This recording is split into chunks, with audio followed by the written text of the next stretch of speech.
welcome to this fugitive assemblage, 90 minutes long. At this point, 86 minutes long. There isn't enough time. And yet there's too much. We're in excess of time. The untimely is the excessiveness of time. And that's where we are. And I thank you for taking time out of your day to join this class from McAllister College, in the exploration of the political absurdities of our time and what is being invited now. But before I get into the details and continue in the series, I want to greet you all. But I want to say this, chicken or egg, I've been thinking about this, chicken or egg, which one comes first? We have so many cultural codes for that and riddles. Chicken or egg, light or darkness, God or man, this or that, left and right. We constantly proliferate binaries, and we're addicted to the positionality, the priority, which one comes first, right? Because we think in terms of origins and destinations. Is it the sender or the sensor? Is it the signal or the recipient? How do we think about these things? Um, what if there is a way to think about these matters that does not privilege them as two things meeting, but instead notices the field through which they come to emerge, right? That notices the power of the field, the middle of our becoming and our meeting each other? What if the space of encounter is often missed when we speak glowingly about positionality? Which one comes first, right? And with that, I ask this question to invite you to greet each other. Who greets first, right? Maybe the field of our greeting precedes who does it first. Maybe it doesn't so much matter who comes first in it, right? Like my people say, whether you start first or you start second, the greeting precedes the subjects that greet. So with that, I invite you to greet each other in the cacophony of our relationality, in our co-becoming together. Let's unmute ourselves. The power is still in our hands, I I believe. believe. Let's greet each other.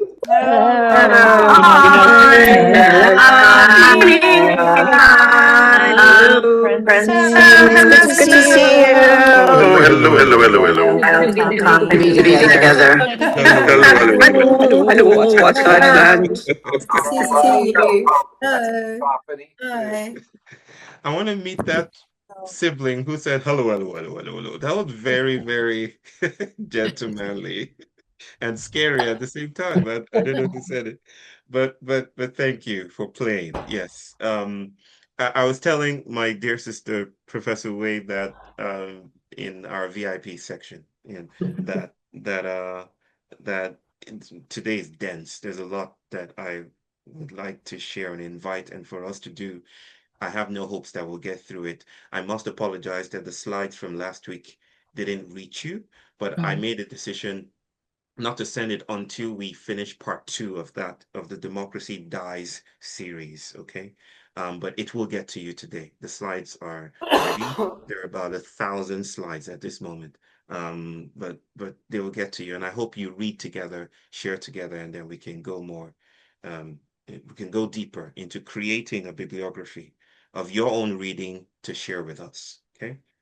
Um, I want to start by doing some kind of a recap, and I'll jump straight into the slides that I have today for you to help my presentation. I believe everyone can see this, Ghostlights of the Political. Why Ghostlights? Again, um, I remember distinguishing between the spotlight, the searchlight, and the ghostlight. The spotlight co-emerges with the citizen subject. It's that which violently often, renders us legible, locatable, the ID card, the voter registration act, right? That which notices and preserves the hard boundaries that distinguish us from others, the sovereign lines, the thick outlines that make me me and you you.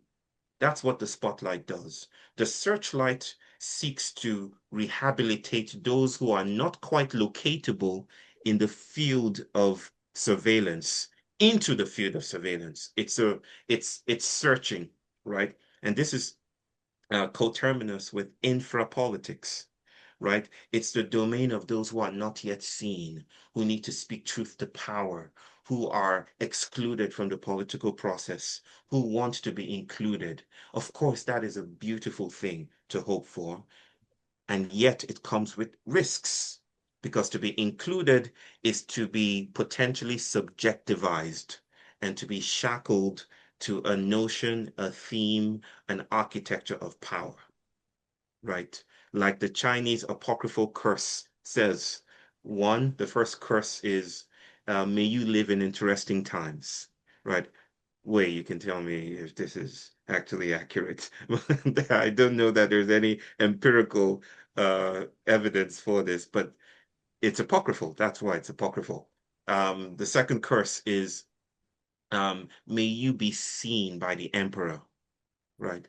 The first one is, may you live in interesting times. The second one, may you be seen by the emperor. And the third, the cursiest curse of all curses, is may you get what you want.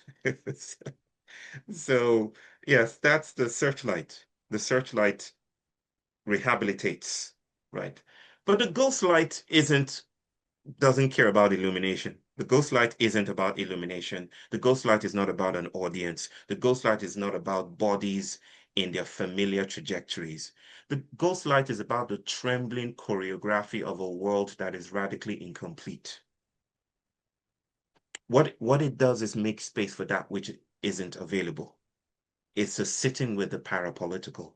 It's a sitting with the violence of the spotlight and the searchlight. And by sitting with, I don't mean a passive recipient or reception, rather, of illumination. It's it's the struggling and the wrestling with.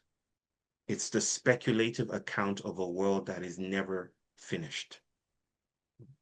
And the reason why we're thinking about ghost lights is because in these times, responsibility is becoming stranger, right?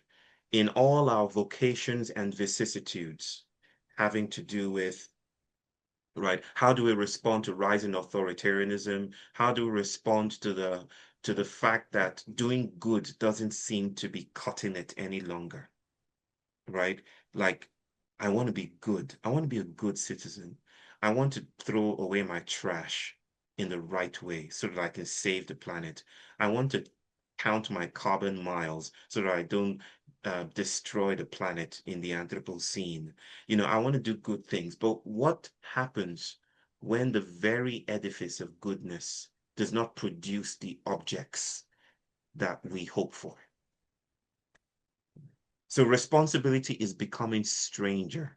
And this is almost like a sensitization journey, a cultivation of sensibility to the strangeness of our times. That yes, call your senator, call your legislator, protest, yes. But if all we do is limited to the tracks that have already been laid out on the tarmac of the political, then it might just be we're going around in circles. So ghost lights are lit in our sessions and hopefully beyond it, because responsibility, accountability must become stranger. But let me get into the recap, okay? So Fugitive Dispatches from the Edges of Thought. Today is February 26th in the year of our Lord, 2026. Act 3 is Democracy Dies, and part 2, this concluding part of this short series within the courses, The Death of the Rational Voter and the Second Fall, in which I present a transjective theory of cognitive bias. I'll tell you what all of this means if we have time to get to it. So let's do a recap. So in the last session, we explored where democracy comes from. Not a stable, fixed origin, right? We spoke about demos as territory, not quite people. later became known as people, but it was first place. And Kratos, the binding force, right? Demos Kratos is the binding force. We're literally taking the raw material of bodies and binding them to an ideal. So democracy is the binding force of territorial accommodation. And none came first, right? Which came first, the binding or the people? And as I explored in the last session, neither. And this is my concept of dispriority. The binding didn't come first, the people didn't come second, right? It's that they co-emerge together. And then we spoke about the myth of Theseus. And Theseus is the mythological father of democracy who rampages the wilds, walks through the wilds and clears the wilds, kills the Minotaur from Crete, and makes it possible for Athenian democracy to thrive, right? Without this monstrous clearing, there would have been no children or citizen subject available because the Minotaurian imperative would have insisted that the citizen subject cannot come to be. So Theseus was the onto-amnesiac, right, agent that forgot the wilds so that the civilizing ethic of democracy can thrive. The citizen subject stands on a mound built over the monster's corpse. This is not new. The city itself is built on slaves. I remember telling the story of Bakita. Bakita is the name given by archaeologists to bones identified as belonging to a 20-something-year-old African woman who was brought to Brazil during the heydays of the slave trade through Cais do Valongo, and her body was buried. She fell sick, so she couldn't make it into the hinterlands. She died in the borderlands of her arrival, and she was squeezed among other bones, right? And my friend Mercedes Guimarães, who bought a house in Pequena, Africa, that's part of Rio de Janeiro that has a lot of history. And then started to dig her backyard and found these bones, right? She tells me stories, some of which I cannot repeat to you. But the idea here is that the city, which was some post-racial desire, right, for justice, the city was built on Bakita's bones. Justice was built on Bakita's bones. And this is what Theseus did. But now, this is my fugitive whispered theory as a professor of American studies, that what we're seeing today isn't, of course, new. What we're seeing today is declension. It's not just decline. Decline is easy and linear.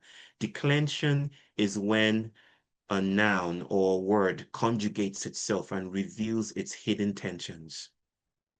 I suggest that the Minotaur had children and they didn't die. They lived. They crept into the city and they lived in billboards, in your architecture. They lived in your phones. They live in your Zoom session. And now they're creeping out as microplastics. They're creeping out as ancestral trauma. They're creeping out as things that the citizen subject and Theseus's imperative could not have accounted for, which is a highfalutin way of saying Theseus missed a spot, right? And what that leads to is the shrinking citizen. Remember, the citizen is not you and I. The citizen is not an anthropomorphic shape. The citizen is a field of relations. The citizen is place-making gestures.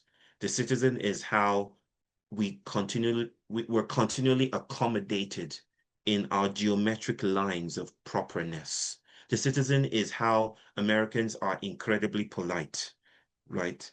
The good neighbor, the good citizen, right? That's the citizen. But the citizen and the way it's produced is leaking now. The mound is weathering. The bones are surfacing from the tumulus. Remember that I described God as a mound, as an accommodation, as the shape of experience. The shape of experience is producing something in excess of its algorithms, in excess of its own logic. And so we ended part one with the citizen shrinking, which brings me to the very, very, very urgent question: what happens to the voter? What happens to you and me? Midterms are approaching, right? And so the question is in the air. The logics, the media is agog with who will run, who will win, how do we make Donald Trump a lame duck president? You know, Democrats are sure to win both houses. They're sure to claim power, reclaim power. And that's the discourse. That's all the narrative. That's all we say. But something else is afoot if we stay with the ghost light and not just the spotlight and the searchlight. And so I want to start with this incident to get us into this exploration of the death of the rational voter. With this incident that I will rather narrate than, but I put it out in slides. I typed it out in a story, but I want to tell it in a different way. I put it there so you can refer to it in your own reading. I think it was last Sunday. Who knows BAFTA here? Everyone knows BAFTA? Of course. BAFTA is the BAFTA is the British equivalent of the Oscars. I hope that's not a misrepresentation of what the BAFTA is. But they give awards for stuff. And it was last Sunday, I believe, that something happened. So, and I've been sharing this. It's very exciting to me. It's scary. It calls for being offended, right? And yet, to a theorist of the cracks, as I claim to be, I cannot but be excited about the immobilization of culture to make sense of this moment. A particular film was up for the awards. This film is called I Swear. It's a British film, I believe. And I Swear is about a man called John Davidson, I think. And it's an immortalization of his life in story. Davidson is, of course, suffering from Tourette's. And so, to those of you who know what that condition is, it's the impossibility of impulse control. And so Davidson would speak things or say things called tics, right? He would say things and they were often very there were swear words, right? He would say things uncontrollably. And so this movie is about him. And uh, quite noticeably, the person who acted as Davidson won the Best Actor award, I think, beating out the likes of Leonardo DiCaprio. And so that happened. But before that happened, two Black actors got on the stage. Now, I should mention and give some context that Davidson himself was in that award ceremony. And he was given a very prominent place because, of course, there was a film about his life. And so he was seated there. Two actors got on stage, actors from the movie Sinners, Michael B. Johnson, and I forget this other actor's name, but I know Michael B. Johnson was there. And immediately they got on, so I know someone would have helped out.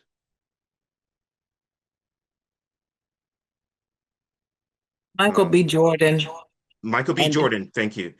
and Thank you. And Lindo. Delroy Lindo, yes. He's an older actor, yes. Michael B. Jordan and Delroy Lindo. Thank you, sister and siblings.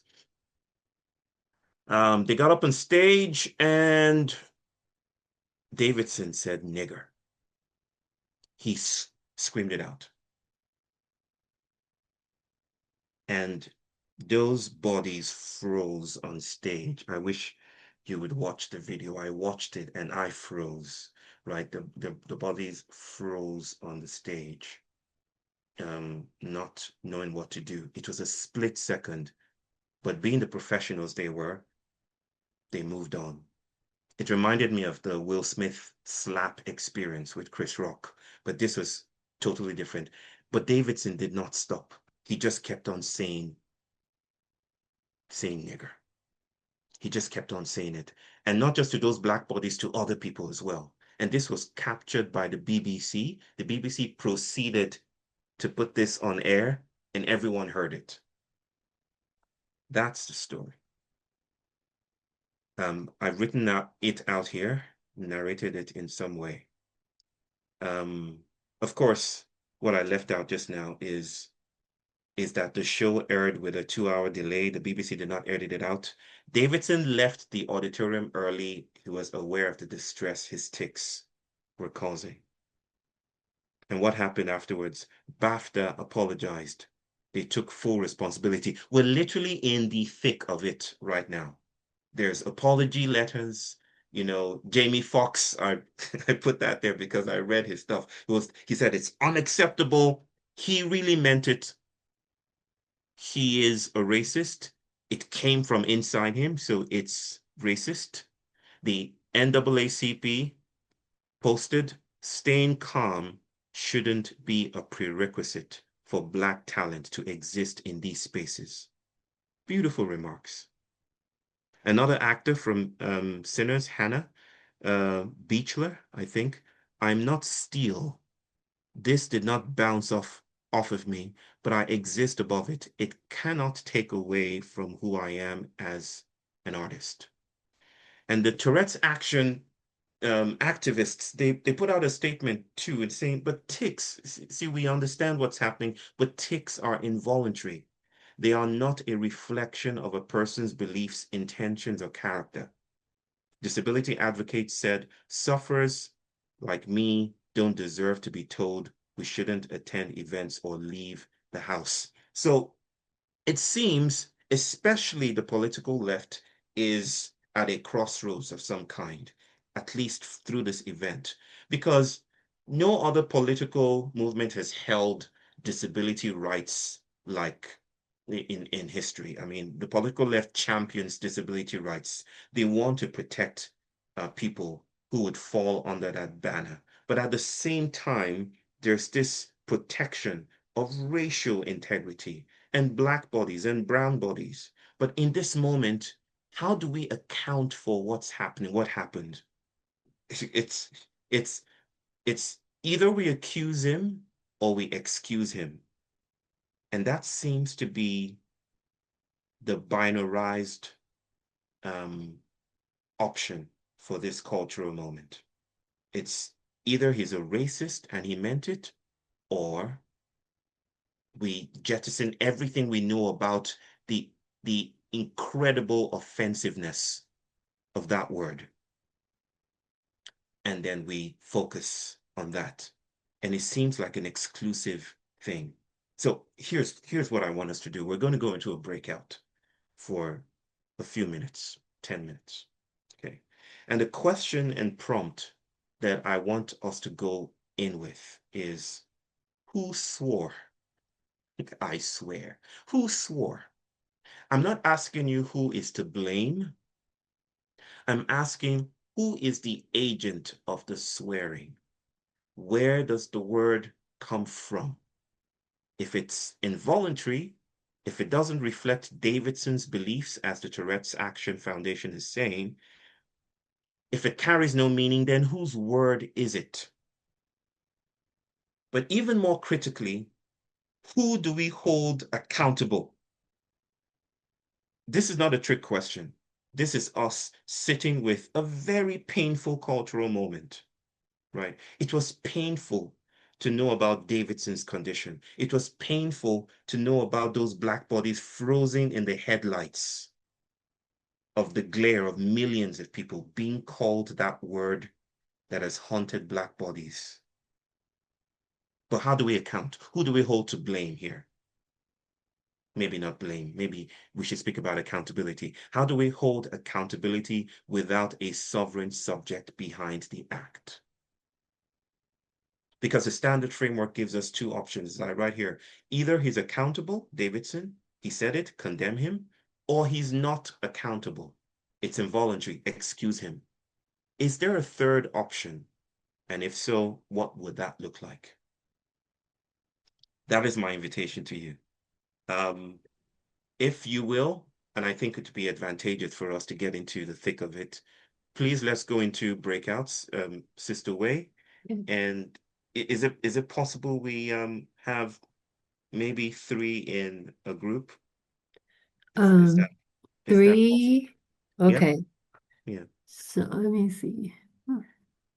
It's not going to be a perfect arrangement. Right. Nothing Right. is, yeah. But I just feel it's Okay. 3 is a So conversation. Yeah. 3, maybe one group has 4. Oh, yeah. That's fine.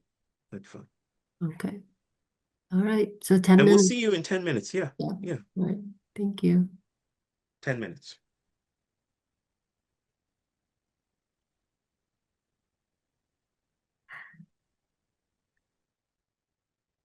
Stay with it. Remember, this is not about a correct answer. This is a space where we can explore together.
Other bio, is it time?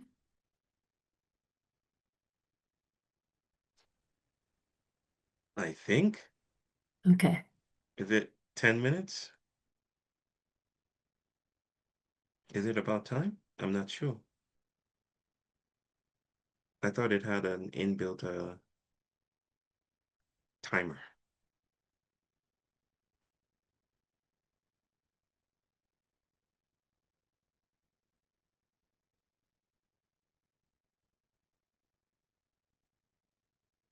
Should I bring people back? Uh, Another minute or so? okay, okay. We can do that Okay. because of time. Yeah. All right. Thank you.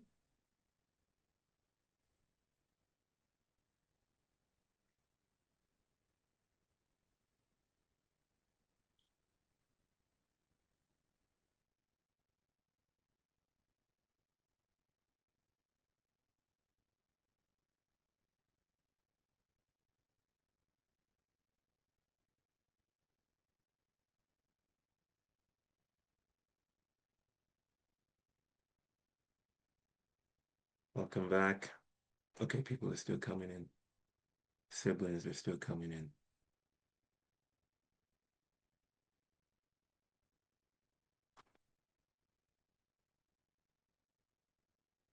Are we all here? No.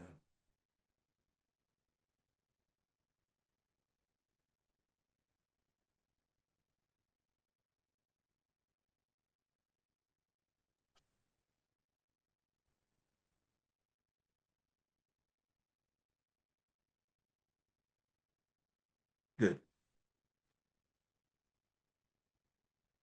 Welcome back, people. I can sense I could almost taste the texture of your conversation. Um, Oh, because bye. of I know you're not skipping over this. yeah. Oh, I have something to say. I know, Mm. Sib. I know, Sib. I know. We all do. We all do. There's a lot to say. But that's why the provocation. We will have time to do this. We're not skipping. There's no skipping this, okay? And this is not a passing thing. It's the entire frame of this class. But let me hear a few voices. Let me hear a few voices. Brother Okay, I'm gonna Barak, go first. Brother Barak, and then Tom, and then Anasuya, and then we'll leave it at that. If you can keep it brief, so we can.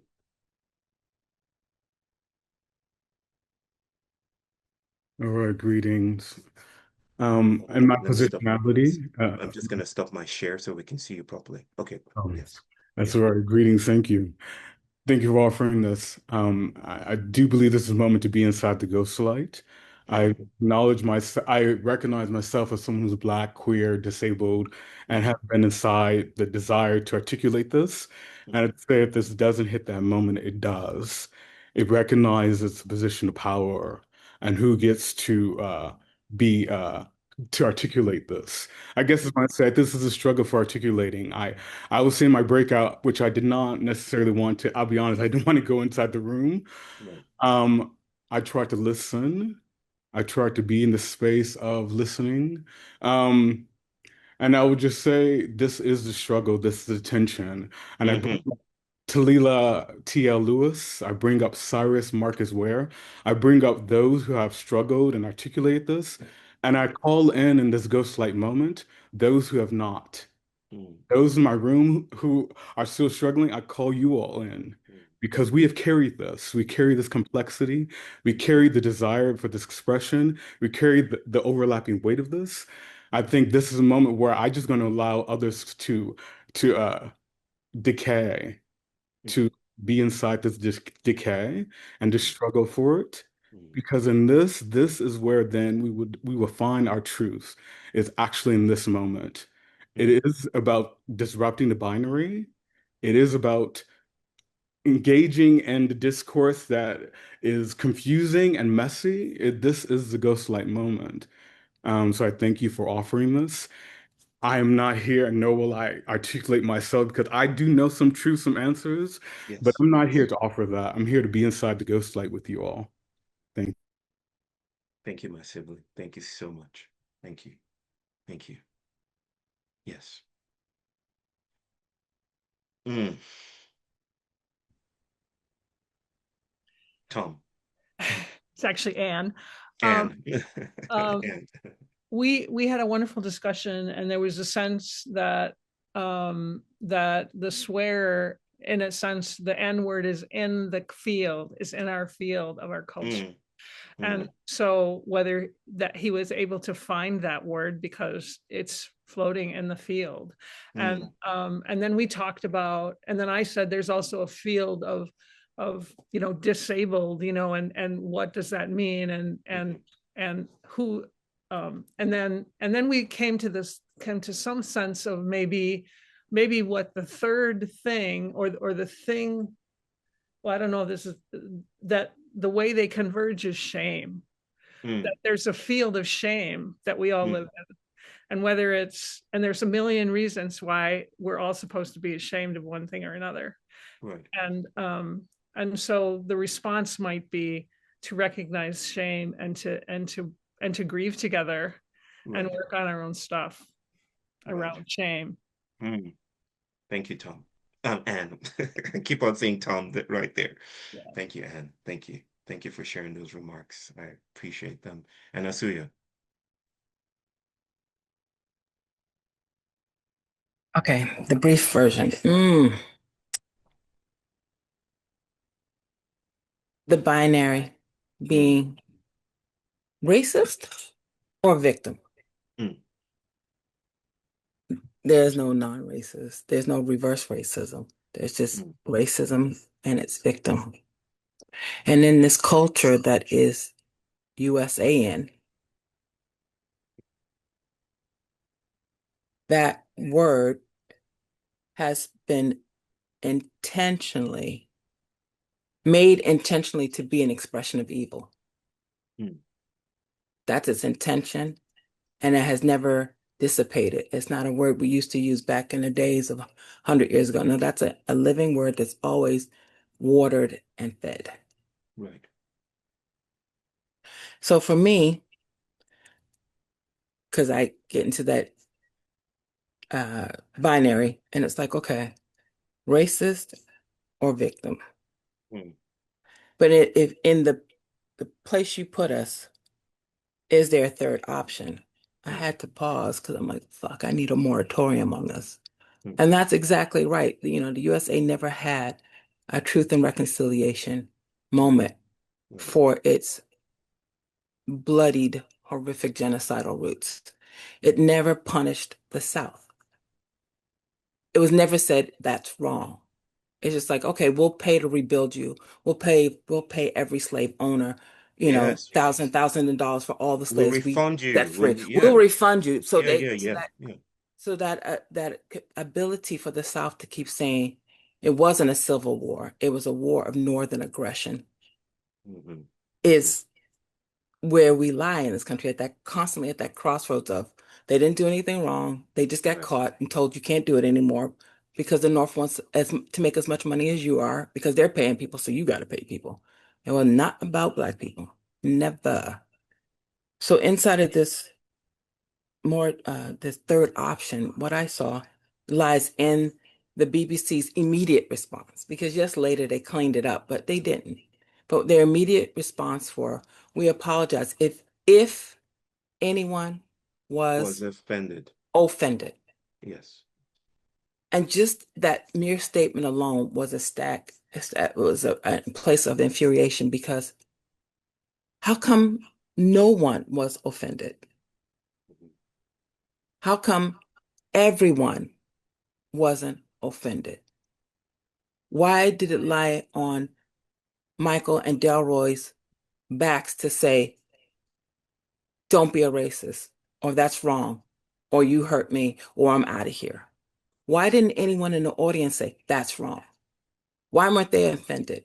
Why didn't they say, this can't exist? This is wrong. This is not the place. Why was no one offended? So for me, the third option is everyone is accountable for creating that field where that word, the N word, still has the negative, evil, intentional outcome that it always has. Mm. Thank you, sister. Thank you. Thank you. You're welcome. There's a lot here, as we can tell. But if we are not staying with these eruptions in culture, then we're just moving along the tracks of the already known. And that's why this is difficult. But that's why we stay here. We stay here because it is difficult, because we don't know what to do and we don't know what to say. Right? And ironically, it is also potentially the stream of emancipation to stay in this place of difficulty because we're in a crack. But I thank you all for sharing, and I know there's a lot that has to be said. This is not the space for answers as such. This is not like I have the answer. No, it's it's a place of theoretical speculation and inquiry that's not done divorced from the vicissitudes of our lives, but is done in humility, so we can stay with what the world is inviting us to become. Let's go into there's still something that will be said about that. But let's hold the question as the framework of our being here. And I will tell a story, quick story. Like there isn't, as I said, time. It turns out I think we needed 2 hours. Maybe the next time we make this 3 hours or something. 90 minutes. Of course, it's a university class, so it's going to be different. Um, you probably know the story, the beat, the rhythm of it.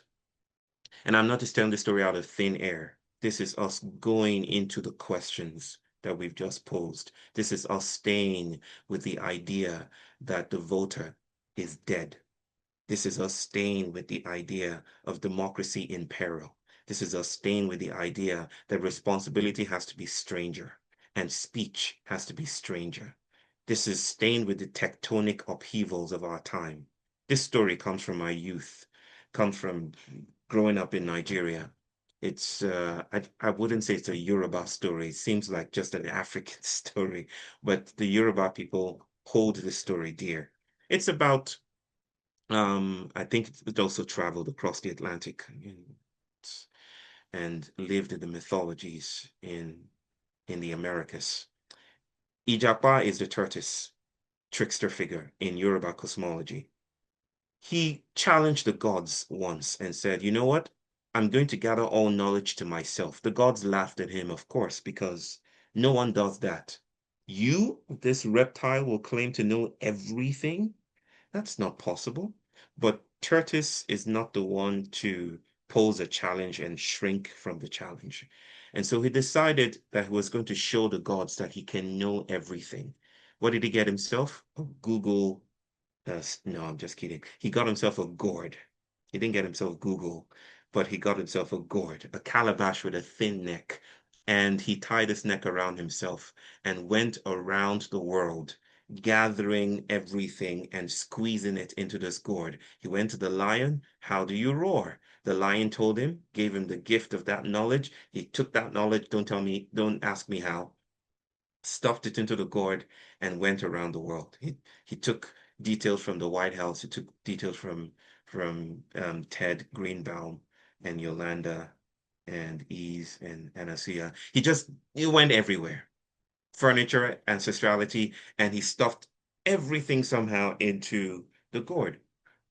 And then he proceeded to climb the Iroko tree, which is a very spiritual tree in Nigeria, the tallest, most noble tree. It appears in all our folkloric wisdoms.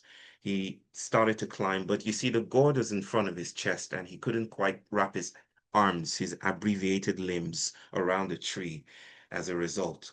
The stupidest of all animals, this is what our elders say, is the grasshopper. I'm not exactly sure how they claim that, but the grasshopper comes out.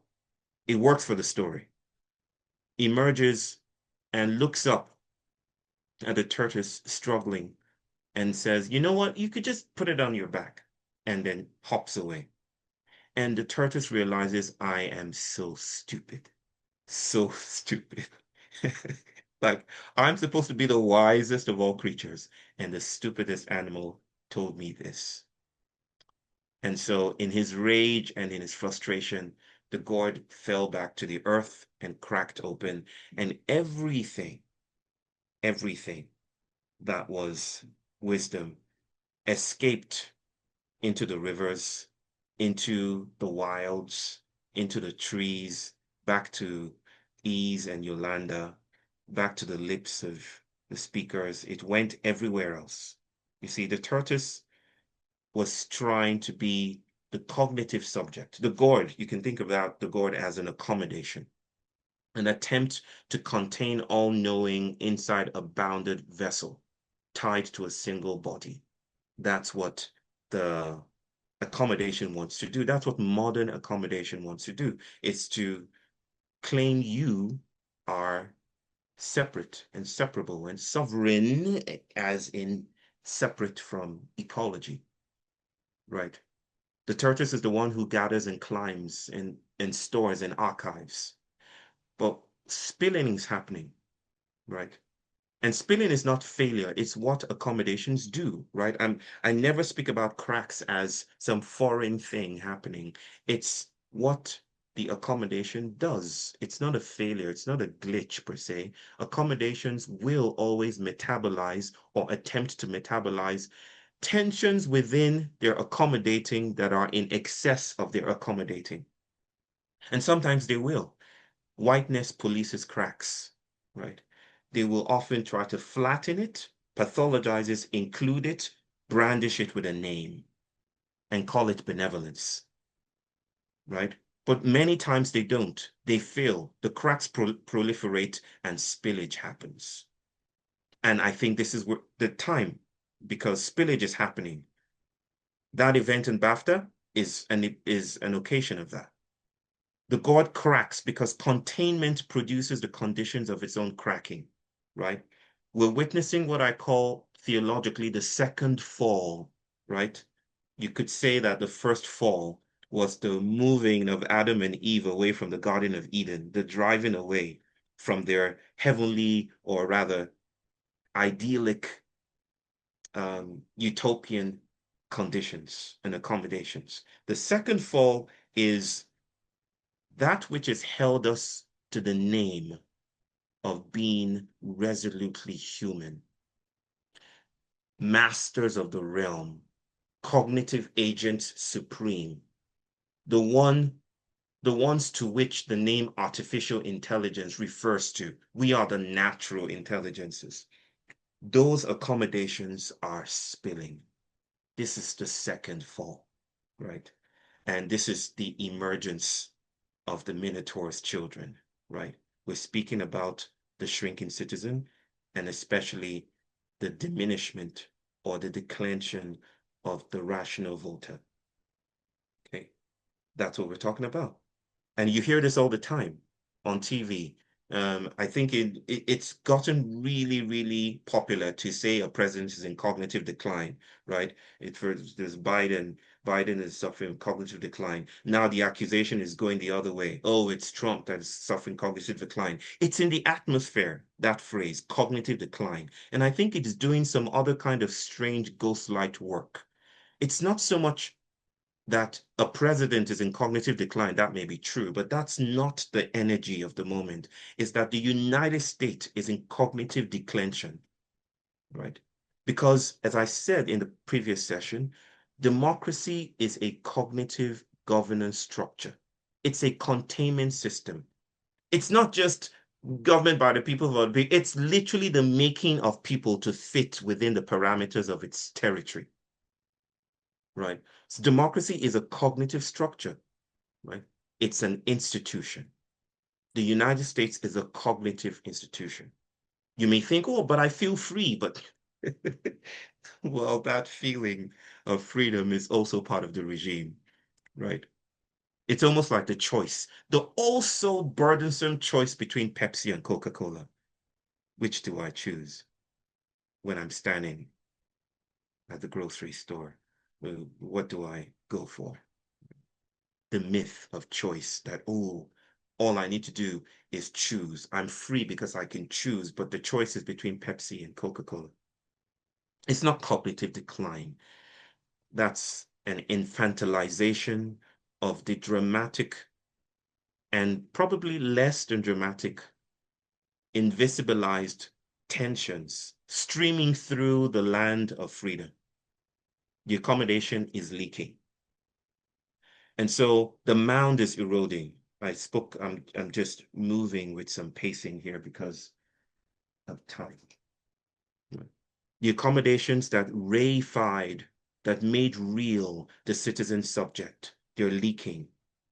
And one of the most consequential leaks is cognitive. So as I go here to say, just to help us think through this, okay, we're moving through the forest of these concerns about spillages and leakages and responsibility to become stranger and what it means to actually be in Ghostlight. The citizen subject was constructed on a particular theory of mind. It's the idea that thought precedes action, that selves think, and then the thought becomes speech, and then the speech becomes action, and then the action produces accountability. You probably have heard this somewhere before. Even if you've not heard it that way, you kind of recognize that as true because it's how we've been habituated and entrained within this shape of experience. Cognition precedes decision. I'm sure you've heard it. Think before you speak, right? I mean, we were told that growing up. Think before you speak. Don't just say rubbish. Control yourself. Regulate yourself. Cognition precedes decision. And that's what the ritual that happens every 4 years. The voter enters the booth already pre-made and formed, already knowing, already sovereign. And then the voter expresses that sovereignty through the act of voting. Think about the way the media represents undecided voters. It almost feels like a punishment, like the way it's said with a snickering quality to it. Like, you're undecided, really? Really? You don't know the data? Haven't you done your research? Right? It's the idea that we should know. You should do your research, that thought is stable. And the subject is the master of thought. But my question is, what if we don't precede thought? What if the thought doesn't precede the subject either? What if the subject is thinking and doing and migrating? What if thought doesn't precede doing, but thinking is already doing? And that thought is migrating, and in its wake, it's leaving the subjects. I write here that what if the neat lines between thought and deed are themselves ontoamnesiac? It's a word I made up. Ontoamnesiac, meaning that for every shape to cohere and come together, it needs to forget. It needs to kill the monsters, right? And democracy is a killing of monsters to create the isolated subject that thinks before he acts, or think before she acts, or they act. But what if thought spills beyond the subject? What if we are in thinking? What if the ocean is thinking together and our boundaries are not as impervious as the Enlightenment said they are? That means the gourd is cracking. That means wisdom is already spilling and the voter is already leaking. But this has real implications. Just think about this. I was in Queens, Jamaica, Queens in 2025. I think I came, I landed to give a talk. Yes, it was the opening of our movie, Three Black Men. It was a town hall event in October, but I came to Boston. I came to New York first.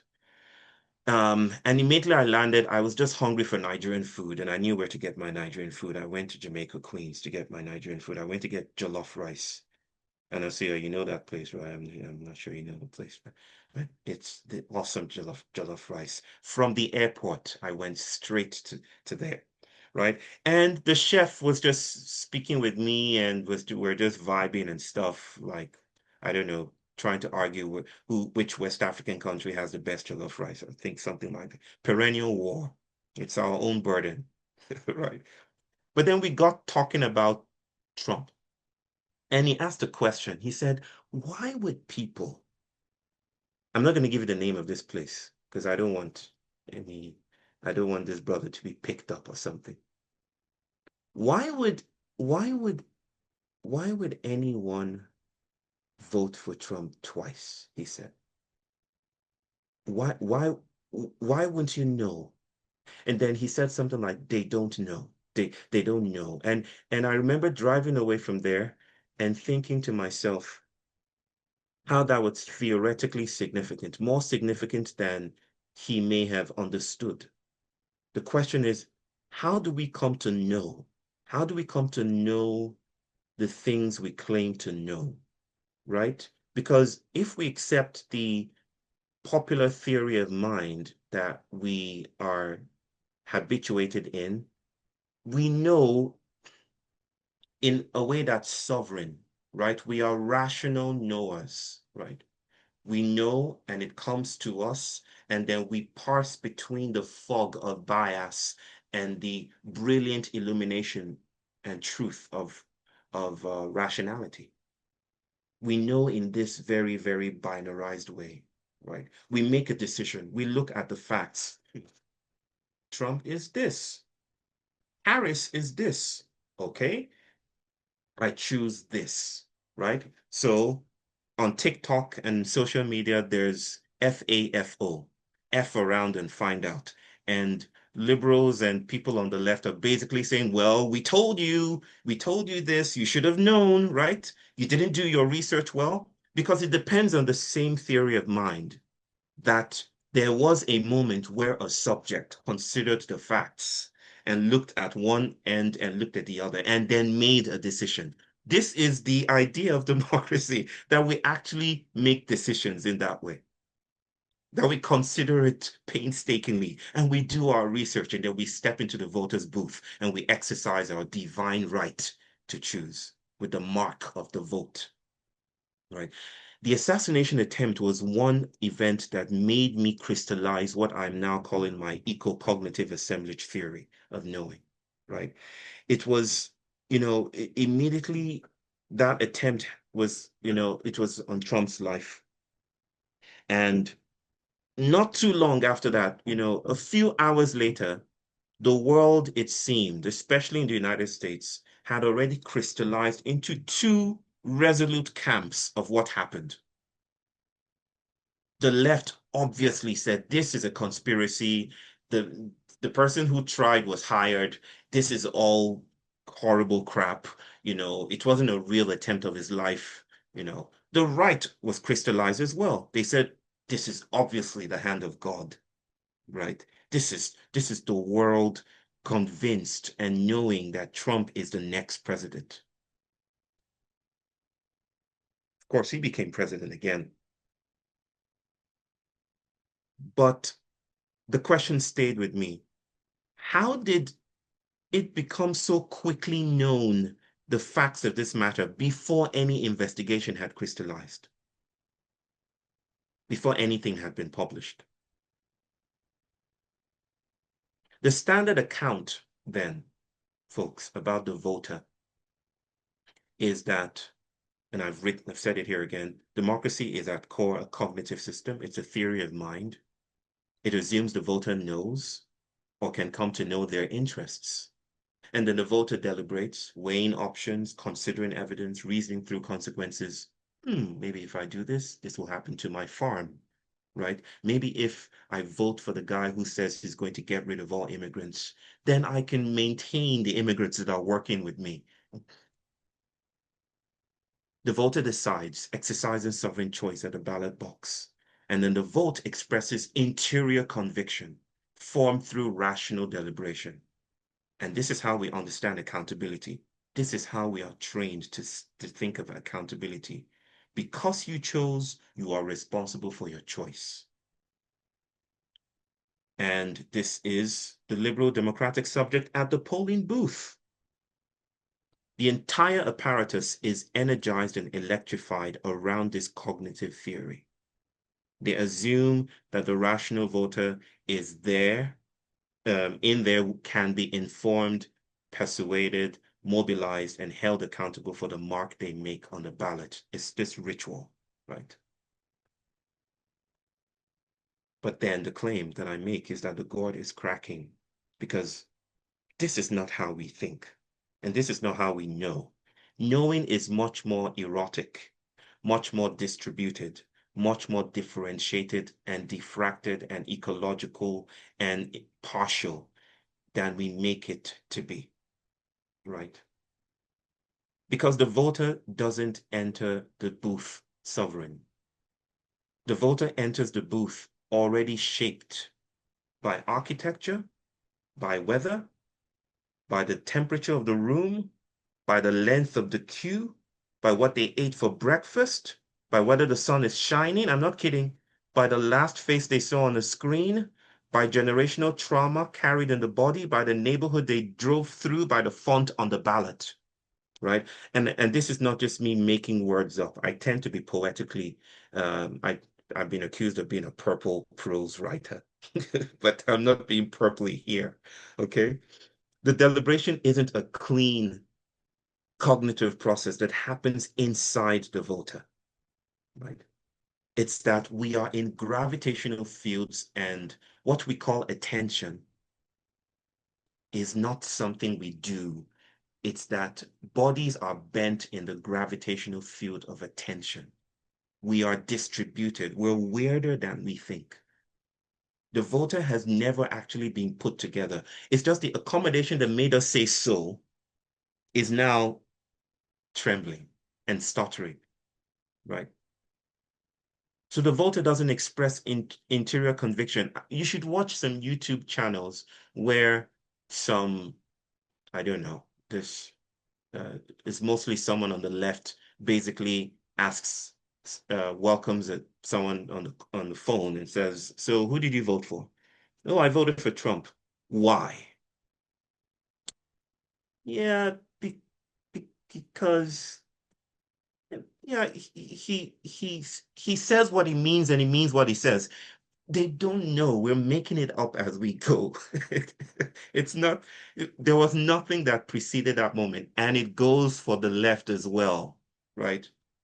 I mean, there was this famous SNL skit in which black bodies were on the screen, and they were having a discussion on why they voted for Obama, right?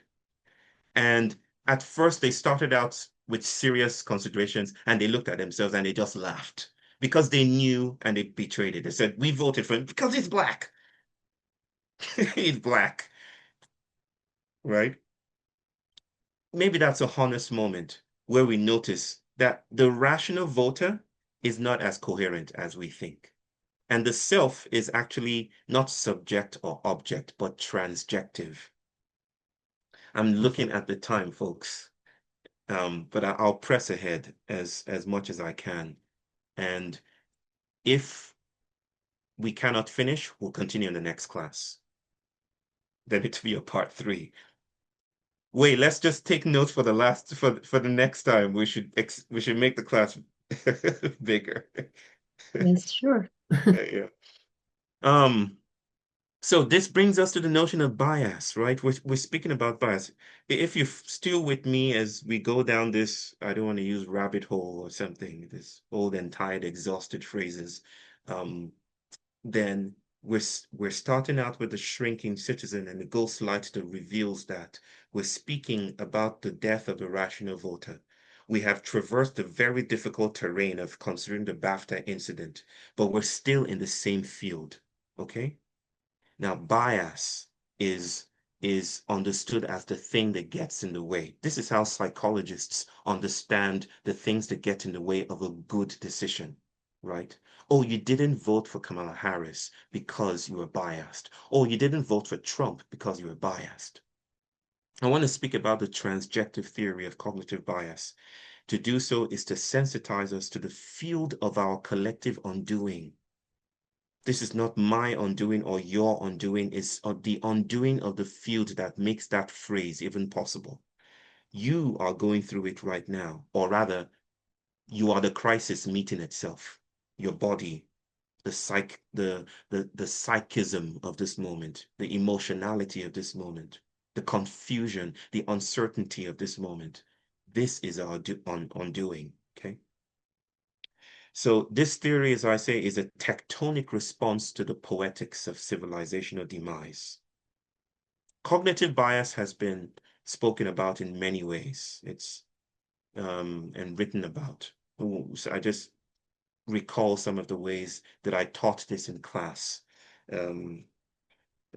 many years ago when I was focused on cognitive psychology. Some of the cognitive biases are anchoring. It's when your judgment is pulled toward the first number or piece of information you encounter, even if it's irrelevant. I'll dance through it, just give some examples for some of them that might be helpful. Framing effects, right? Same information produces different decisions. 90% survival rate, 10% mortality rate. It's the same information, but presented differently in a different frame. Or this might be a popular one. Your cup is half full of half empty, right? It's the same information, but framing effects. Which do you prefer? They would say. Availability heuristic. You overestimate the probability of events that are easy to recall, right? Especially when they're bombastic. Oh, it exploded. They had the accident and the car exploded, right? The more available it is sensorially, the more we can recall it. And then that becomes prominent. Confirmation bias is very, very popular. You seek and favor information that confirms what you already believe. In fact, I believe this is part of the response to how we come to know today. We go on the internet, and the internet is not just some background information regurgitating technology. It entrains and shapes our bodies, right? Because we seek out and it rewards confirmation. It pulls us back into what we already know. And then we say, we've done our research, but what it's teaching us and shaping us to do is to go down a pipeline of confirmation. And then it becomes very difficult to hear anything else. Affect heuristic is your emotional state shapes your judgment of risk and benefit. I think that's as stated. Then status quo bias is you prefer things to stay the way they are, even when change would be beneficial. Right. These are cognitive biases. And the way we often think about this is that it gets in the way of a good decision. The standard account treats these biases as errors or bugs in the cognitive software. The rational voter should deliberate cleanly, and we should not let bias to contaminate the process. So what is happening in culture today? Better information, fact checking, debiasing training, racial bias training, fix the software. The Therapolis regurgitates itself. Patch the gourd. But what if, and maybe this might be a good place to end. No, we still have about 10 minutes. Okay. What if, what if, what if bias is not the error? What if we have it on its head, upside down? The transjective account is, and I'll tell you what transjectivity, what I mean by it. And this is actually a point of heart for me, because I remember once in my journaling, I have journals all over my tip. I'm constantly writing, and I wrote down the words transjectivity, and I was so proud of myself. I was like, yes, I've been able to synthesize a way of thinking about bodies that does not reduce them to subject or object. And then I found that there was this dude called Dr. John Vervaeke that had already coined the term, and I hit myself. So transjectivity is how the real emerges between, not subject or object. But I digress for now. Bias is not the error. What if bias isn't a deviation from rationality? What if it's what thinking actually is when we strip away the forgetting, right? Okay? Think about it this way. And I wanted to spell out these examples so you can think with them. You walk into a voting booth on a sunny day. Research is actually showing, and I should have put the reference there, shows you are measurably more likely to vote for the incumbent on a sunny day, people. To feel more optimistic about the current direction, to approve of existing policies. Now, the standard account of our theory of democracy as a cognitive theory says this is an error. The weather shouldn't influence your vote. Your deliberation should be independent of the atmosphere. But transjectivity, the tumulus grammar, says you are weather. You are not just a bounded subject that Demos and Kratos brought together forcefully. The self is an accommodation of atmospheric conditions, serotonin responses to light, evolutionary inheritances. Bias precedes rationality, right? The weather isn't outside the voter that votes. The weather is constitutive of the voter. The voter is a tumulus made of weather pretending to be a sovereign mind. And the same might be said of hearing the candidate's name repeatedly. This is mere exposure effect. Sorry, I got my quotation marks backward. I was rushing to type this out, actually. Familiarity breeds preference, not just contempt, right? You hear a name repeated over, and you think you're making a decision based upon some rational algorithm. It's exposure. Why is it that we vote the ways our parents vote? Why is it that we're attracted to the taller candidate? And I say, do you know this brother? No, Trevor Noah. Trevor Noah Yes, has amazing, amazing brother, right? amazing, brilliant mind. South He had African. he has this comedic bit where he's talking about how Obama started out in his political career and started out like this. Yes, we can. Right? With a tiny voice. That's his bit. But then he visited Nelson Mandela, and Nelson Mandela said, make your voice like this. And so he taught Obama how to say, yes, we can. It's a joke, right? But there's something beautifully true that we are attracted to the taller candidate with a deep voice, right? It's not stranger things are happening than the spotlight reveals, people. PNAS, prestigious journal, not new age today, mind you, released, I think in 2024, a bit of research, bit being an understatement here. It was a multi-year research involving hundreds of thousands of people, in which they concluded that morality is seasonal. You would think that you are responding from your chest when you say the things that you do, or that you are virtuous because you've gone through training or something like that.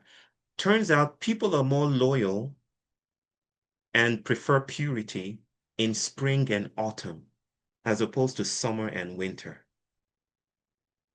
I'm not making this up. I will give you just type morality is seasonal in Google. Google has AI now. You should pull up the research, right? If anyone has that research, if it has that paper, please share it, okay? Looking at the time, okay? I'll see if I could stick a landing somewhere to signal a pause, and then we'll continue the next class. All of this is my way of suggesting that knowing is oblique. And you know what the etymology of bias is? Oblique. Bias means slant, like diagonal, oblique. We never know straight. We never think cleanly. And it's not because there's some glitch or we're broken, but because knowing is an ecological event. It's not a sovereign act, right? The voter in the booth is a tumulus whose attentional decisional regime produces a mark on a ballot along gravitational lines that include weather and architecture, neurotypical pattern recognition, the font on the page, breakfast that morning, fungal activity in the atmosphere. But what the story that the accommodation teaches us to recognize is I deliberated and I chose, right? We know we choose after the fact of the choosing, but the I that chooses is never still. Cognitive bias is the name the accommodation gives to its own cracking. It's what the accommodation calls it when the covering fails and the ecological entanglement of thinking becomes briefly visible. Bias is not error. It's the Minotaur's children surfacing and saying, you're not all that. I will stop here. I will stop here. I wish we had 60 more minutes or 30 more minutes, but yes, we're dancing. Yeah. We have 5 more minutes of clock time and maybe 2 minutes of African time. I want to hear my siblings. If you want to just, we can be silent or we can, if you like to show up, especially those who have not said anything and want to breathe with voice. We will continue in the next class along those lines. My dear sister Anasia, I will let Letitia speak first, if you don't mind. Yeah, I see your hand first, but I want to invite Letitia. I don't know if I want to make sense, but I just want to name perpetrator, savior, this triad and the dimension of democracy and voters in relation to that. The spectrum of the unknown in the case that you brought to us today, the insistency of finding a collapse or a state point in this triad for grounding. I like very much this bias as a grounding concept for not despair and desperation. And the recognition of who's my people and who is not my people, while being in the in-between of people as people. I like how you're playing with that. Teacher, I like how you're playing with that. I know what you're doing. I know what you're undoing as well. Thank you. Thank you. Thank you. Connie? Yeah, thank you so much. I just wanted to go back to the BAFTA discussion and just Yes. ask, there was one thing I wanted to express. Like, I feel like BBC has a responsibility to do some reparations and that they should have a special event honoring Black filmmakers and artists and actors. Like, not just like, I'm sorry, but actually putting into the universe, like honoring the people that they allowed to be degraded. And I was just curious, like sometimes I love your way of thinking and this ecological thinking and like diffusing the boundaries of the self, but also like pouring into the world what we want in the world, you know, I don't know. I hear you. I hear you, my dear sister. I have thoughts about this. They were supposed to come at the end. You know, I have this dramatic thing at the end of the class, but we didn't get to that. I would invite us to just stay with it. Keep talking about this. We will explore this and start with this very, very liminal point of the BAFTA incident in the next session, right? I don't want to do a recording on this. I really feel that the class is magnetized around this incident. And how we think about reparations and what happens next could be revelatory in helping us see how modernity accommodates us. I have a lot of things to say about that. Of course, you want those things to happen, but let's sit with our wanting. Remember that Chinese apocryphal curse, may you get what you want. Stay with that also. Stay with that also. We will see. We will see. It's not too long from now. 7 days, we'll be back. Anyone else? Anyone else? What about Anasuya? Yes. My sister Anasia to wrap us all up. Thank you. I actually was clapping and it raised my hand because I was clapping, but I'll take it. Um, I forgot something that I said in my group in my conversation with Jody. We were the triad of two. Okay. That I said about this race versus disability, because she is a disability advocate and works in that field. So we had a meeting of the two discussions. And what I said, she said, because he has Tourette's, he didn't mean it. And I'm paraphrasing it. If it's not right, Jody, put it in the comments. And I said, well, she said it's in his mind, but not in his heart. And I said, you know what? Epigenetically, that word resonates inside my cells. It is something that has been implanted in us for 500 years, at least us foundational Black Americans. I never say the N word. I don't allow other people to say the N word around me, especially other Black people. It never comes out my mouth because it's not in my heart. It came out his mouth accidentally, reflecting his heart. And for me, I think that's really important for all of us, especially my white body siblings, to sit in the discomfort of. Because I naturally, there's always, I want to fix it. I want to do something. I got to make it clean. I got to make it in a box that makes sense. But that word has been in his epigenetic cells since the British went out and conquered all these people and enslaved and killed them. So that's the field. I would say the field is the heart in that way, and like, what do we plant in it? And has been planted, we don't even know about. And I think he knows about it, but still. Yes, sister. Yes.